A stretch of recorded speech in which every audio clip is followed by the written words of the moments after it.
ఆషాఢమాసం కృష్ణపక్షంలో వచ్చే కామిక ఏకాదశి ఈ ఏడాది జూలై 21న వస్తుంది.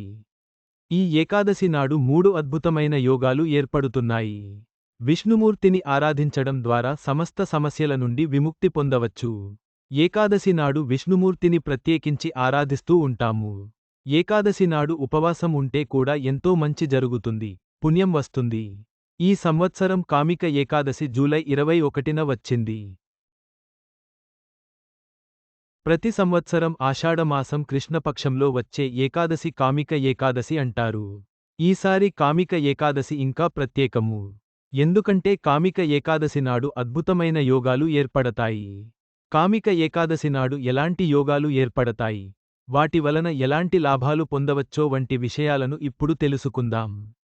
శుభకార్యాలకు ఎంతో అనుకూలంగా ఉంటుంది. వృద్ధియోగం పురోగతిని తీసుకువస్తుంది, విజయాలను అందిస్తుంది.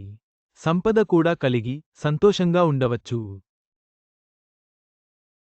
పరమేశ్వరుడిని కామిక ఏకాదశి నాడు పూజించడం వలన అధిక శ్రేయస్సు కలుగుతుంది. కామిక ఏకాదశి నాడు సర్వార్థ సిద్ధి యోగం కూడా ఏర్పడింది. ఇది మన కోరికలను తీర్చడానికి సహాయపడుతుంది. ప్రతి పనిలో విజయాన్ని కూడా పొందవచ్చు. సర్వార్థ సిద్ధి యోగం అంటే లక్ష్యాన్ని పూర్తి చేయడం అని అర్థం. ఏ పని చేసినా అడ్డంకులు లేకుండా పూర్తయిపోతాయి. అమృత సిద్ధి యోగం అంటే అమృత్వం, పరిపూర్ణత. ఆ రోజు అమృత సిద్ధి యోగం కూడా ఉండడంతో ఆరోగ్యం, శ్రేయస్సు కలుగుతాయి. ప్రతికూల ప్రభావాలు తొలగిపోయి సానుకూల శక్తి ప్రవహిస్తుంది. సంతోషంగా ఉండవచ్చు. ఎలాంటి ఇబ్బందులు ఉన్నా సరే తొలగిపోతాయి.